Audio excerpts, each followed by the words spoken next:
got another one. I got another one.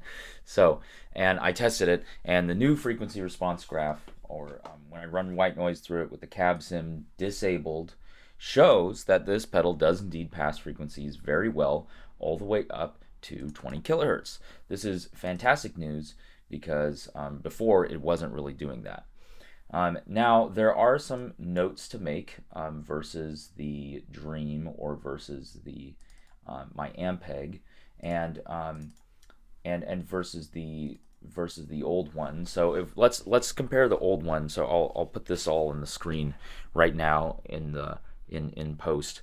So we have the old ACS1, and notice we have this sharp decline in, at about, it's almost at like 7, 8, it's almost at like 6 kilohertz, where it just starts to roll off really, really sharply. And here it is. Nope, this one. And then the new one, it seems to actually have a bit of it has a very different curve. The mid-range and the bass is still pretty flat. It's pretty similar to before. And I did this with the EQ at noon, so they may have tweaked some stuff. But you can see that we have kind of a broader curve, and it's kind of flatter. This is the Fender model, by the way. But you can see that it actually starts to kind of decrease a little bit earlier. The resonant peak is shifted down quite a bit. And then it kind of flattens at 10K, and then we have kind of a very gentle, slow roll off to 20. But there's significantly more high end than the old one. This is fantastic news. About at 20 kilohertz, it's like 6 more decibels at least. It's about 6 more decibels, maybe even more than that. Maybe like 8 to 10 more decibels. This is fantastic news, and this means that the top end reproduced in this pedal is going to be a lot better than in the Dream, or a lot better than the old one, rather. Now, however, I was doing a comparison I was comparing it to my UA Dream, and I'll include some sound samples. And you can see that these graphs still look very different. The Dream seems to have quite a bit more, it kind of retains the low end a little bit better, but it has a lot more treble. It's just that peak is at like 11 kilohertz. It seems it like rises from like 500 hertz and ramps up by quite a bit, by like 8 decibels, all the way to that peak at like 11 kilohertz. You might think 11 kilohertz, that's so high. And the ACS1 seems to have its peak much lower at like 3 kilohertz or something like that. So it's a very different kind of character. You can see that the ACS1 is far more mid-focused than the Dream is, but on the plus side, it's passing all of the frequencies without extreme attenuation, unlike the old one, which was cutting off stuff very harshly in the high frequencies. The low frequencies is about the same. They didn't really change the low end, and this is a bit of a disappointment to me because I would like to have a little bit more beef in the low end, and it seems, try as I might with the EQ, it's still not giving me the same kind of low end that I would like. And the low end response is a bit attenuated, even with the low cut filter or the high pass filter rolled all the way down. So, but there are a lot of things to love about the new firmware. Notably, the gain there's way more in-pedal gain, making this a much more viable use to get rid of your overdrive pedals and put this before your delay and reverb, and use the boost function or the different presets to kind of toggle different amounts of gain for different things. So this could replace your entire drive section, which is a great thing. If you're a single coil only guy and you don't play with high gain, this thing will work great, hands down. But the drive in the ACS1 does sound better, and there's way more of it, which is a huge win in my book. And I think that Walrus did a good job with the firmware update. Now, the impulse responses. Obviously, one of the big selling points, or one of the big things that they changed, was they added tone factor XR IRs here. So they have a Jensen C12 speaker, C12N speaker. They have the greenbacks from the JTM 50, and then they have the blue Alnico blues as well. So for the Vox, so we really get that kind of So yeah, it's a Jensen C12N A is what they're calling, is what they say it is, from a 66 is where they got it from. And you just get the Shure SM57 and the Royer R121 impulse responses loaded default into this. I like them. I won't say that I dislike these impulse responses, and I did buy the Deluxe Reverb and the Vox ones separately, just so I could have for other things, because I wanted to try them out. And I can say that they're good sounding. They are a bit mid-forward though, and so you pair the mid-forward ACS1 with the mid-forward impulse responses, and you kind of end up with a rather mid-forward sound that's not that different from the other one. So, with the stock impulse responses, you're probably going to find that the ACS1 sounds similar to the other one, if a bit better in those higher frequency regions than the low frequency. A bit better in the higher frequencies and with more gain. So it's a subtle improvement. But one other great thing about this is they took out the limiter and the compression circuit at the end of this. So now you can really get, it doesn't, the volume and the gain work a lot more like you would expect. As you turn up the gain, you get more volume. I think that Walrus should be applauded for doing a valiant upgrade.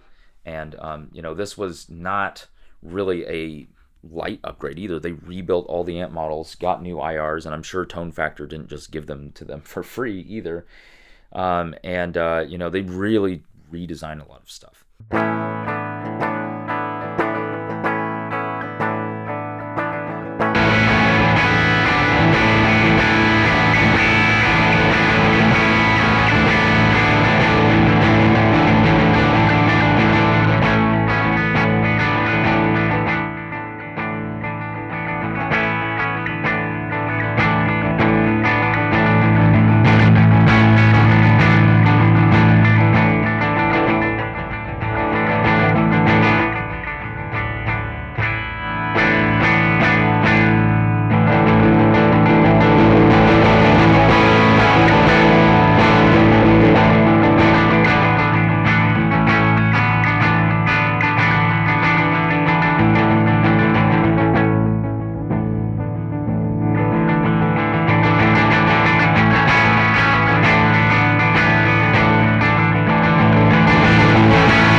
Okay, so that was a little bit of playing with my Fender Jazzmaster loaded with the Curtis Novak wide range JM and Mojotone 59 clone Jazzmaster pickup, running into the ACS1 and my pedal board. I kicked on a little bit of Jackson Audio Golden Boy and some reverb from the Boss RV500 here and there, but most of the gain you heard was from the pedal. And as you can hear, the built-in gain sounds phenomenal.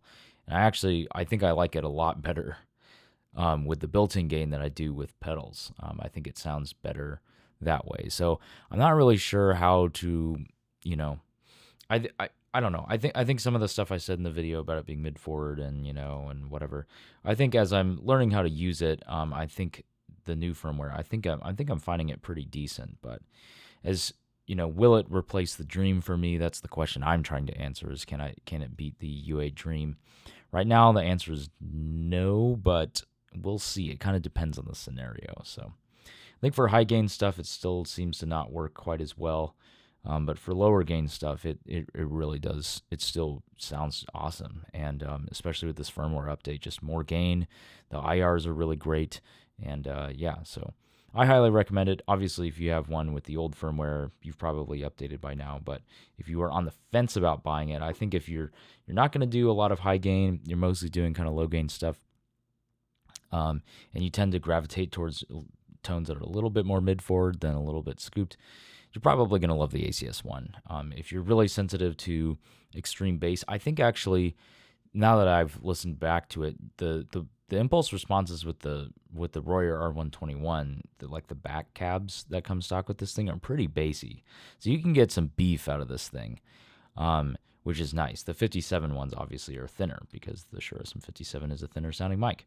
So yeah, go tone factor, go Walrus. I really like this pedal in its newest form. I can't wait for the next update, if it is to happen someday. I hope that Walrus doesn't rebuild everything from the ground up. I just hope that there's subtle improvements, a little more sparkle, maybe easier to use tone controls. I wouldn't mind if they moved kind of the positions of where those worked a little bit, but they still work great, And so yeah, all in all, I'm very excited about this, and we'll see. We'll have to see if it will defeat the UA Dream 65 right now on my board. But currently the answer is not quite, but it's doing a good job. So hats off to Walrus and the folks at Tone Factor. So see you all in the next one, and I hope you have a great day.